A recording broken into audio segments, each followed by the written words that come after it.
Орчлон дэлхийн нар усаагаар осруугүй орчлонгийн амтэн бүхний зүрхэнд газар шороо ургамал цэцгийн хуаранд галын ам гэрлийн дулааныг түгэй.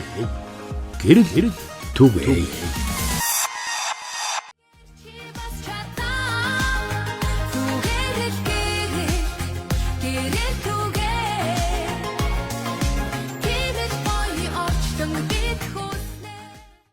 Шин бяслаг, тэгээ шинхэн өрөм, шин ээзги, шин тараг гэл бүгд яг өнөө өглөө шинээр гарсан байна. Тэгэхээр эдгээрийг бэлтгэхийн тулд ер нь маш их цаг хугацаа бол зарцуулж байгаа. Өнөө өглөө та одоо хэдэн цагт тусаад энийг хийгээд амжуулсан бэ? За би өнөө өглөө 5 цагт туслаа. 5 цагт тусаад үндсэндээ эхний бяслаг шахлаа. Энэ бол яг 20 литр сүүнээс гарсан одоо 3 килтэй бяслаг. Хадаг сүүнд зориулж шахлаа. Энэ дөрвөн өнцгийг яагаад ингэж сэрээлгэж гаргаж байна вэ гэхээр энэ дөрвөн өнцг маань манай загшнууд бол тэгшдүүрэн жаргалыг бэлэгдсэн одоо ийм өнцөг гаргаж одоо шахдаг байгаа. Очисон айлдаа бол маш их бэлэг дэмбэрэлтэй. Өнөглөө би босоод хамгийн түрүүн ээзгийгээ чаналаа. Тэгэд ээзгий одоо чанахтаа түүхий сүгээр шууд чана. Түүхий сүгээр чансан ээзгий бол өтгөн хатаахгүй. Ээзгийний ач тусыг бол манай монголчууд бол өөрсдөө мэдж байгаа. Тэгээд бас хүний гартаар бас шинэ бүтээгдэхүүн хүргэе гэсний үүднээс бас ингэж одоо ээзгийг өдөр тутам чанж байгаа. Тэгэд миний ээзгийг одоо бүр амтрахын иддэг хүмүүс олон болсон. Намрын ногоо өдрүүдэд би Улаанбаатар таваач ээзгийгээ зардаг. Энэ бол өстой 50-аар дуустдаг иймэрхүү болсон. Манай ховдчууч гэсэн одоо мэддэг болсон.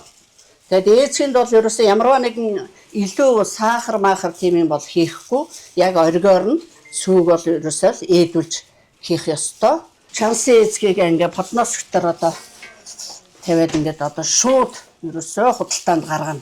Халуун ээзгийг бас хүмүүс их авах сонирхолтой болсон байгаа. Тэгээд одоо орж ирсэн хүмүүс ингээд халуунаар нь итгэх юм бол бүр илүү кайфтай, бүр гоё.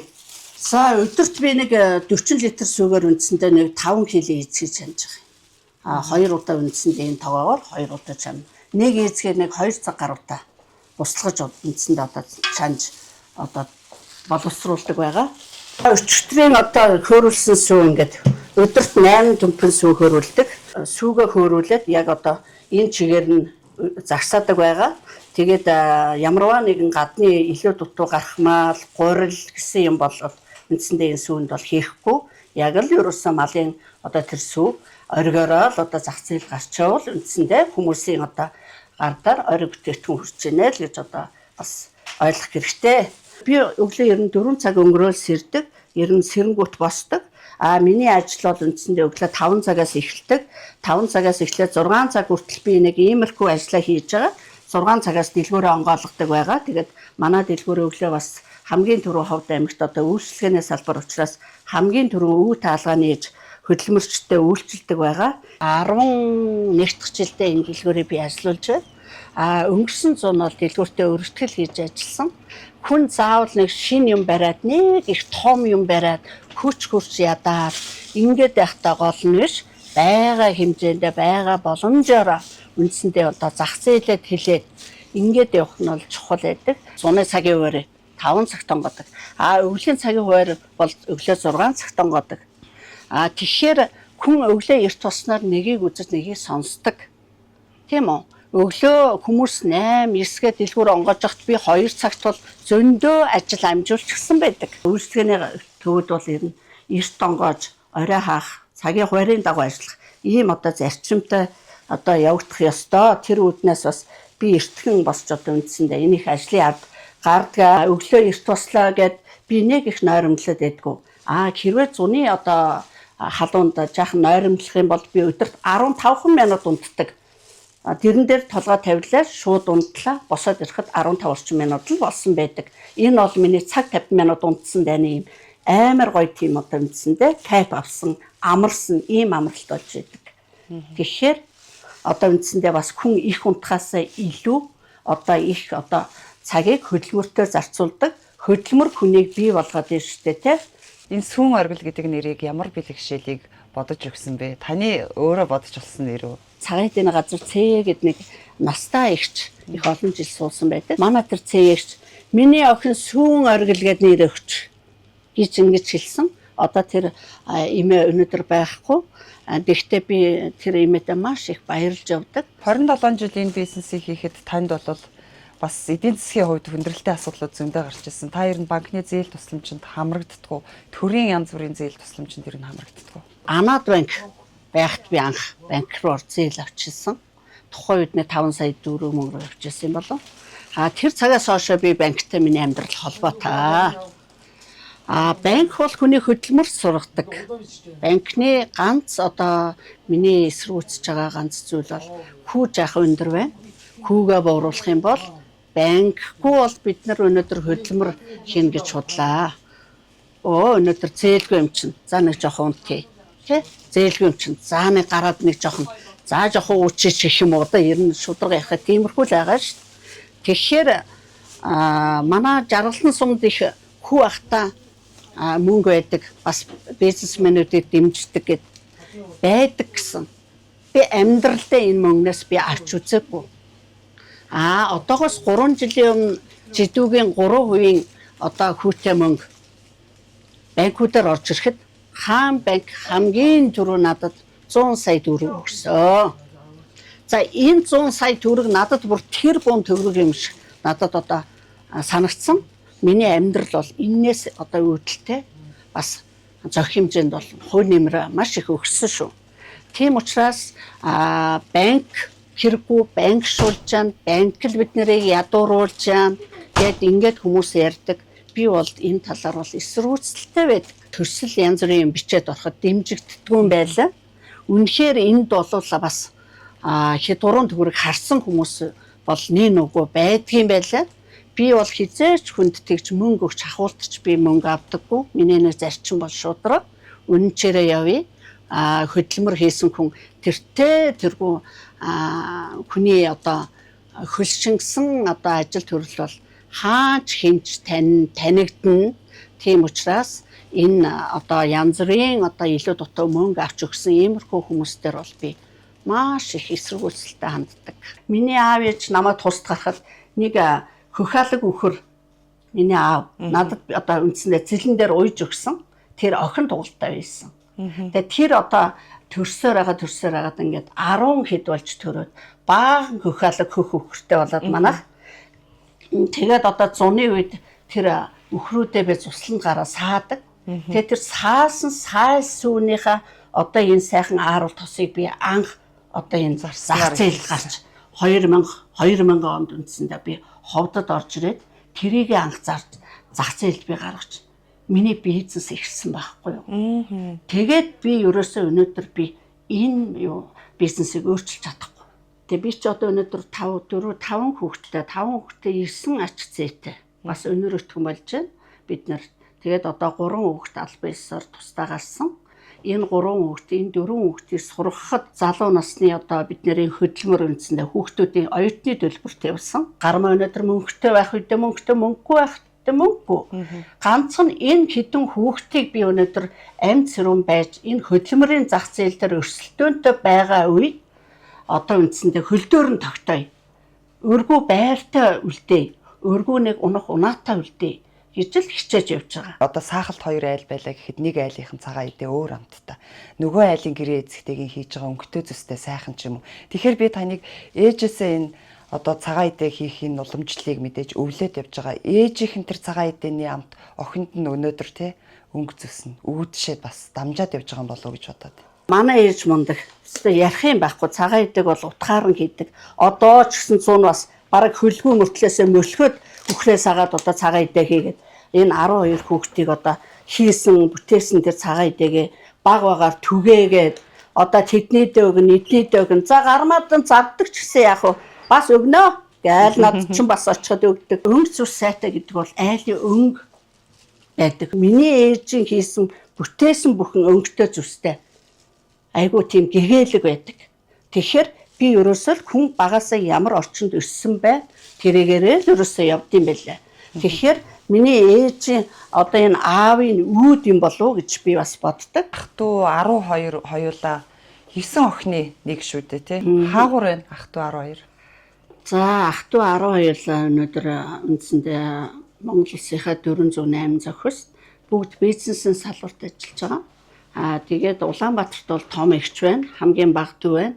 Бүгдээрээ одоо барилгын чиглэлийн хүмүүс байна, үйлдвэр үйлчлэгээ эрхэлдэг. Говьлтад 3 айл байна. Нэг нь гар утасны чиглэлээр ажиллаж байна. Нэг нь ангаахын одоо үндсэндээ манай бэр бол эмч, нөхөр нь бол том машин барьдаг ийм хүн байна. Миний дээдлийн эрч Цагаана гэдэг одоо эрч маань Говьлтай аймагт баар, ресторан, зоогийн газрын чиглэлээр ажилладаг. Бас их олон жил ажилласан хүмүүс байгаа. Тэгээд Мөссөмд бол 3 айл байна. Миний дээрээсээ 2 дахь эрч бол Баянзүрхагийн эмчээр насаараа ажиллаад тэтгэвртэй гарсан Баасанжуу гэж сайхан эмэгтэй байгаа.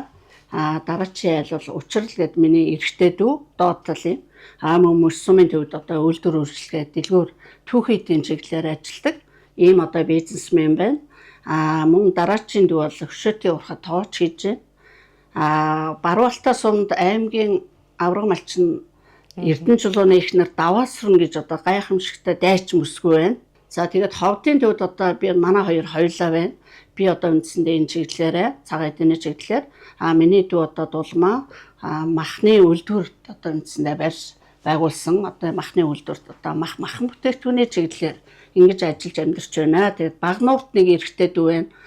Модны чиглэлээр мод шалны одоо энэ айл өрхийн одоо шал хийдэг. Ийм одоо чиглэлээр ажиллаж байгаа. Ингээд үндсэндээ одоо салбар бүхэнд одоо миний ах дүүнэр өнөөдөр ажиллаж баялаг бүтээж улсын их орныхоо төлөө маш их хичээл зүтгэл гаргаж хөдөлмөрлөж ингэж явж байгаа хүмүүстэй. Дандаа хувийн бизнесийн салбар. Дандаа хувийн бизнесийн салбар. Аав ээж нь тэгэхээр ер нь бол хөдөлмөрлөхийг л их сургасан. Тэгсэн. 12 хүүхдийг өсгөнө гэдэг бол бас тухайн үеийн нийгэмд бас хэцүү шүү. Тэгээд юм хомсч үе байсан баг. Нилээ их сахилга баттай, нэглээ их одоо хүмүүжлэлтэй л өсөхгүй бол бас 12 хүүхэд гэдэг чинь хэцүү шүү. Тэгэхээр ээж аав нь мундаг хүмүүс ээ.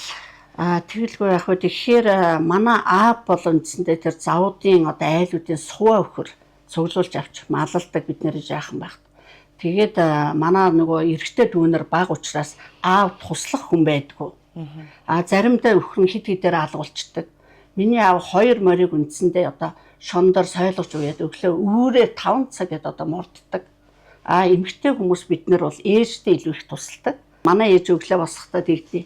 За босоороо миний октод босоороо өдөр жоохон унтаад авахгүй юу? Босоороо л гэл ингээд дууддаг. Тэгэл бид нар нүдэн ухаал босоод ирдэг. Заримдаа өхөр зэлээр байдаг, заримдаа байдгүй. Тэгэл очиод ингээд өхрөө мөнөө өхрийн зүс танигддгүй юм бүрэнхэд бид нар өхрөө ураагаал ирээл саадаг. Хамгийн түрүү манайх одоо үндсэндээ өхрөө туудаг. Олон одоо октодтай учраас тэгэл ерөөсө хөнгөө барайл тэр сааж дуусаагүй айлууд руу бид нар зүгээр очиод ингээд туслаад саагаад гүйцэтгээл ингээд явуулж ирдэг. 9 охинтой ээжтэй бас л ажлыг их нугалж байсан баг та. 7 настайдаа ирнэ өхөр тугал эвлэх сурлаа. Гармаагаа явуулж өхөр эвлүүлж өгөөч гэж бүр нэр цохиж намайг айлууд урж өхрөө эвлэхдэг байсан. 4-р ангидаа бол үндсэндээ би бас өхөр саас сурсан. Ингээд аймгийн одоо пиано сурагчдын 5-р бүгд туралд би бас төлөөлөгчөөр оролцож байсан сумаас сургуульд ороод би айлуудаас үндсэндээ тус хүргээд айлууд надад одоо нэг айл тус хүрэхэд гутлаа аваад өгч байгаа шиг нэг айл дээл оёод өгдөг. Ийм жишээгээр одоо сургуулийнхаа одоо бэлтгэл ажлыг бол би үндсэндээ базаагаад ээжтэй бас их тэр хөдөлмөрөөс нь бас их хусалдаг байсан. Багасаа л ер нь хөдөлмөрлөж өөрийнхөө хөдөлмөрийг бас үнэлээд сурсан. Тэр югаараа л би сургуульд үндсэндээ хувцлаад ордог. Тэгэхэд манай ээж бол үндсэндээ одоо их үүлэнд орон хүн байгаа. Маш их юм айдаг. Өдөрт нэг дээл гараас гаргадаг. Ер нь тэр багийн ихэнх дээлийг бол манай ээж одоо ойж гийгүүлдэг, бүтээдэг, шиддэг ийм хүн байсан. Ээж маань одоо үндсэндээ бас тийм харын домтой ийм одоо дайрах самган байгаа. Тэгээд бид нар бол одоо цагаан сараа бүгд цугладаг. Айл өрхөн засал ном хийлгэж уцаадаг. Ийтэшээ 8-нд явлаа гэхэд араас дандаа сөөргөж ерөөлөө айлддаг. Ийм одоо буянтай хүн байгаа. Тэгээд мэдээж одоо аав ээж хоёр минь хоёлаа амьд сэрүүн сайхан байна. Орход сайхан гэр дүүрэн халуун өргөсөн, идэ угаан дэлгэрсэн. Бүр нэг цаанаас аавын гэрт ороход нэг дулаахан их ойр дотн их гоё байдаг. Тэгээ аав ээжтэйгээ ингэж хоёулаа бүгдээрээ элэг бүтэн сайхан байж гэн гэдэг бол бас их ховор хувь тохиол шүү. Бас их буян юм. Энэ бол ёстой буян.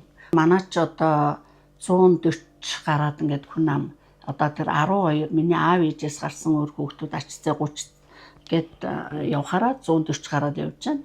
Энэ бол бас Монгол улсын хэмжээнд бас хүн амын одоо өсөлт хөгжилтөнд бас их үнэтэй хувь нэмэр оруулсан.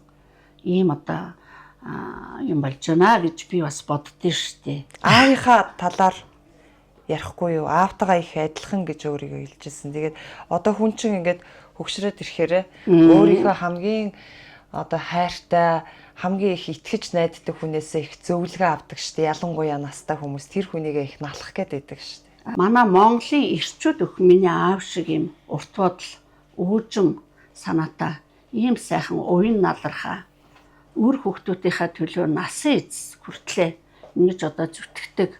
Энэ хүүхдүүдийнхаа сайн сайхны төлөө, хичээл зүтгэлийн төлөө ингэж явдаг ийм одоо аав байгаасаа. Тэгээд миний аав бас болоогүй бизнес хийдэг. Мөрсөмийн төвд бильярдтай, ерөөсөө бильярд тоглодог, солгоо гартай. Тэгээд солгоо гараар миний аав бол маш сайн зөгтөг. 90 тэр үед тэнгийн хөгшчүүлийг бол хаанаас дагуулахгүй. Залуучуудыг бол бильярдаар бас хашаадаг л хөгшин байгаа байхгүй юу? Манай аав болохоор болохгүй бүтэхгүй ямарваа нэгэн асуудал одоо шийдэлд хүрэхгүй бол гармаагаас асуу гэж ингэж хэлдэг. Энэ бол надад маш их одоо юу агуу тийм одоо хүч ийм хайрлсан ийм байдгийн маа миний аавын одоо хэлсэн ярьсан бүхэн одоо үндсэндээ надад бол маш их энерги өгч ийм хүч тамир өгд юм да. Бид нэрийг баг байхад миний аав ямар их зүтэрчээсэн юм бэ? Та ингээд сахлан ингээд сан болол ороод ирдэг. Тэгэхэд би аавыгаа бас их өрөвдчихлээ. Манай аав нэг удаа өвдөж үзлээ. Эмнэлэгт хэвтэрч үзээгүй нэг удаа машины аварт ороод одоос нь 3 жилийн өмнө эмнэлэгт нэг 10 хоног хэвтлээ. Тэгээд одоо эмнэлэгт 10 хоноод гарч ирээд манад 10 хонлоо. Миний аав 10 хончход буцаад манахаас гарахтаа манад нэг туслах миний найзын бэр байсан. Тэгэхэд за миний охин ах нүнсийг гармаагчтай байна тусалж байгаарай. Энэ хүн ч нэр нойроод амар хусалж хагсалж үндсэндээ одоо чөлөө цавгүй хөдөлмөрлж байна.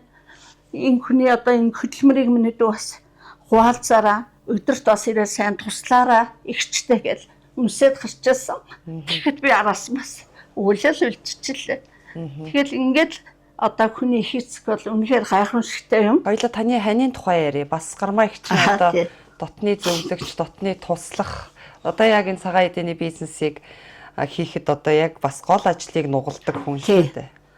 Миний хань бол надаас 4 ах. Бид хоёр нэг голын хүүхдүүд. Тэгээд бас өөрсдөө их олуулаа. 8 9 үлээ бас. Тэгээд айлын дээрээсээ 4 дахь залуу нагаа. Миний хань бол үнэхээр бас дууга даруухан ямарваа нэгэн юмд яарч дуурахгүй ийм одоо төлөө даруй ийм хүн байгаа. Бизнес талдаа бол маш их сайн, ам фигур сайтай. Хаана бол ямар ч юмыг зараад ирнэ. Ерөөсөө тэр талдаа бол маш сайн. Санхүү эдийн засаг ямарваа нэгэн одоо галтойгоо иргэсэн гэрээ ажилд бол маш их таарав. Ялангуяа одоо энэ санхүүгийн талд бол үндсэндээ одоо би хэдэн төгрөгийн зээл авч байна. Тэрийг хизээ хэдэн төлж байна. Хэдэн төгрөг төлдөө. Манайх одоо хэдэн төгрөгтэй. Үгүй юун зарцуулаад байна. Энэ талаар бол ямар ч байхгүй. Ерөөсөө би одоо өнөөдөр 5 хүүхэдтэй гэсэн бараг 6 хүүхэдтэй болоод явж байгаа юм. Тий оймос вандажиг хүртэл хаанах юм мэдэхгүй. Байнгын одоо энд тэндээс хүй гарахтаа алид энэ хувцас соль ерөөсөө өмсөж байгаа хувцастайгаа л машинд юм хийгээл олчихдаг хүн шүү дээ. Тэгэхээр бас энэ бас нэг талдаа 6 дахь хүүхэд нь болоод яваад байгаа юм. Их сонирхолтой. Хүүхдүүдтэй ерөөсөө юм хэлж чаддаг. Хөө чи хэл гэл над руу ингэдэг. Хөө чи аав нэм бол чи хэлээч. Тэгэхээр ерөөсөө тэр талд бол хүүхдүүдтэй юм хэлж чаддаг. Хүүхдүүдээ ерэн загн тийм байх. Тэгэхээр нөгөө хүүхдүүд аав сайхан гэдэг аав. Тэгээд одоо миний хань бол үнэхээр бас мундаг шүү, бас их дайчаа, бас их одоо гарч явсны ард бол арын ажлыг бол 100% хариуцж одоо үндсэндээ арын фронтт бол найдвартай зогсож чаддаг шүү. Чамдаа өнөөдрийг хүртэл би одоо хайртай гэдэг үгийг хэлж үзээгүй яг энэ цаг мөчид чамдаа маш их хайртай шүү гэж хэлмээр. 1 кг ааруулыг хийхэд чинь нэлээ их одоо цаг хугацаа орно, маш их хөдөлмөр орно шүү дээ. Тэгэхээр үнийн талд хүмүүс шүүмжлээд байгаа дээр та ямар бодолтой байгаа? Ер нь үнэтэй гэж надад хэлдэггүй. Ерөнхийдөө масс нь бол сошиал үнэтэй гэж яригдаад идэг. Тэгэхээр энэ 40 45 энэ килограмм ийм ааруул энэ үнэтэй биш ээ. Энэ ааруулынхын үнэтэй л адилхан байна чихэр. Тийм учраас ааруул шоколад нь хүний эрүүл мэндэд хэрэгтэй юм уу? Эсвэл энэ одоо мал аж ахуйгаас гарсны энэ ориг цагаан бүтээгдэхүүн энэ сүү тараг арц одоо үндсэндээ хэрэгтэй юм уу гэдгийг манай монголчуудаас нэгийг бодож хоёрыг тунгаах хэрэгтэй. Танд өнөөдөр боловсруулж чадахгүй яг газар тасгаж байгаа харамсаж байгаа зүйл юу вэ? Би одоо ингээл өдөрт ер нь 4 тогоо одоо сүү боловсруулж ээзгээ шанж бясалгаа ийдүүлж байна. Бараг 100 литр шар ус гарч байна. Энэ шар ус бол үндсэндээ тэр одоо кальц урсаад байна. Кальц нь гараад байна тийм үү? Тийм учраас би бясалгаа маш хүнд юмар дардаггүй. Маш бага хөнгөн юмар дараад 10 минут болоод би авдаг. Яагаад хүнд юмар дарах юм бол тэр шар ус тэр чигтээ 100 гарчих юм бол тэр бясалгч кальцсан байхгүй болчдөг байхгүй юу? Тийм учраас аль болохоор богино хугацаанд дараад ингээд авдаг юм аа. Тэгэл энэ шар усыг би бас шар сүүний чихэр хийж үтсэн. Айгуу гоё болдог. Сошиалар зөндөө олон төрлийн шар сүгээр чихэр хийгээл ингээл багш нар бас хичээл заагаад байна. Тэгэхээр энэ Ховд аймагт манай гэрээрээ үйлдвэрлэл эрхэлж байгаа ч юм уу, гэртээ зүгээр суугаа, мөн хүүхдээ харж байгаа эмэгтэйчүүд маань манайх руу ирж энэ шар сүү аваач, адаглаад хүүхдээ усанд оруулаач, энэ шар сүү аваад бүтээгдэхүүн хийгээч. Яагаад зах зээлд ийм одоо бүтээгдэхүүнүүд гарч ирэхгүй байна Ховд аймагт. Энийг бол би ерөөсөө л үнэгүй гэж байгаа шүү дээ. Би одоо сүүнийхээ үнийг надад бариад авчвал надад илүү шунаас шар сүүнээс үн хайгаад авах шаардлага алга. Тэр тусмаа шар ус бол ерөөсөө энэ хор тавдартай хүмүүсийн хорыг бас зохих хэмжээгээр гадагшлуулдаг. Мөн одоо бид нар өнөөдөр ингээл хөлрөөл ингээл жоохон дулаацахгүй ингээд байх юм бол ерөөсөө шар сүүнд 3 удаа хөлөө дүрэл 15 минутаар суу. Тэгэхэд бол хизээш эргээ тэр хөлрөхгүй, хүүт даахгүй ийм одоо айгуу тийм эко бүтээгдэхүүн газар руу асгараад байна. Манай ховдчуудаа та бүхнийг бас манайхаар ирж энэ шар сүүгээ аваач гэж уриалмаар байна. Гармаагч олон хүмүүсийн сар шинийн идэ будаа энэ хамгийн өнгөтэй зүстэй байх тавгийг нь одоо бэлдэж өгдөг ийм хүн. Тэгэхээр цагаан сар хүртэл таны ажил бол тасралтгүй үргэлжлэн та тасралтгүй завгүй байна. Гэхдээ та Монгол эмэгтэй хүн Монгол айл цагаан сараа бол хийдгээрээ сайхан хийгээд бүх юмаа бэлдээд явж байгаа бох. Танах ер нь цагаан сараа ямар уламжлалаар ер нь яаж хийдэг вэ? Танаад цагаан сарын шинийн нэгний өглөө ер нь ямар одоо үйл явдал өрнөдөг вэ? Манайх цагаан сараа битүүний орой болтол ерөөсө 12 цагт би дэлгүүрээ хаадаг. Битүүнд манай дэлгүүр дээр очрлоо зогсчихдаг. Би чинь шөнө л ерөөсө юмаа хийдэж шүү дээ. 2-3 цаг. Ерөөсө 3-4 цаг хүртэл жоохон юмаа хийгээл цэвэрлэгээ бол хүүхдүүд ирээ хийгээд өгчин. Идэ угаагаа бол тэгэл одоо наасааш орон барина ингээл засаал нэг их гоё тансаг идэ би засаад байдгүй. Зүгээр одоо өөрийнхөө энэ зарж байгаа бүтээгдэхүүнээсээ л би засдаг одоо идэгээ засдаг. Аль болохоор хүний гарын алгыг би бол их сайн дээш харуулъя гэж боддог. Тэр утгаараа одоо миний амьдрал дээшлэх ёстой. Ер нь одоо манай монголчууд, манай эмэгтэйчүүд одоо ер нь хүний алгыг дээш харуулах одоо маш чухал шүү. Ер нь одоо хүний цагаан сараар ороход хоосон гаргаж болохгүй. Та өөрийгөө ингэж сайхан авч явна гэдэг таны сэтгэл зүй болоод өөртөө гаргаж байгаа тэр цаг хугацаа гээд маш их хүчин чармаалтай байгаа. Тэгэхээр эмэгтэй хүн гэдэг ер нь өөртөө ер нь яаж анхаарах хэвтэй, өөрийнхөө биеийг авч явах тал дээр яах хэвтэй, өөрийгөө яаж хайрлах хэвтэй юм бэ? Манай эмэгтэйчүүд бол нэгдүгээрт өөрийгөө хайрлахын тулд эрүүл байгаа чи өөртөө санхүүтэй байх хэрэгтэй. Хүн өөрөөрөө гойж амьдрах хэрэгтэй. Тэгэхээр манай эмэгтэйчүүд ялангуяа одоо өөрөөрөө л гойж амьдраарай л гэж та нартай би бас хэлмээр байна. Ховд аймагт бас гэрэл түгэж байгаа бүсгүүчүүдийн нэг төлөөлөл гэж харсан. Яагаад гэвэл та яалтчгүй өөрийнхөө эргэн тойрондоо өөрийнхөө хүрээлэл дундаа энэ бизнесийн салбартаа та бол тодоос тод гэрлийг өөрөөсөө ялгаруулж түгэж явж байгаа тийм бүсгүй.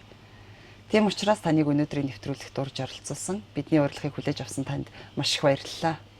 Тэгэхээр 2026 оны сар шинийн баяр зориулсан энэ сайхан илгүүт цагаан одоо эдэг надтай хамтарч бүтээлсэн та нарын амьдрал бидний амьдрал бас хамтдаа энэ Монгол улсын одоо баялаг бүтээчдийн одоо төлөө хичээн зүтгэж явж байгаа шүү. Тэгээд та нарын минь эрүүл саруулж гэр бүл нь өнөр өтгөн одоо тэгш дүүрэн жаргалтай байж ирж байгаа одоо гал морин жилдээ ажил үйлс нь улам цойлж дээшин одоо мандаж бадарч байх болтугай. Тэгээд сар шиндээ сайхан шинлээрээ баярлалаа. За баярлалаа гармагч.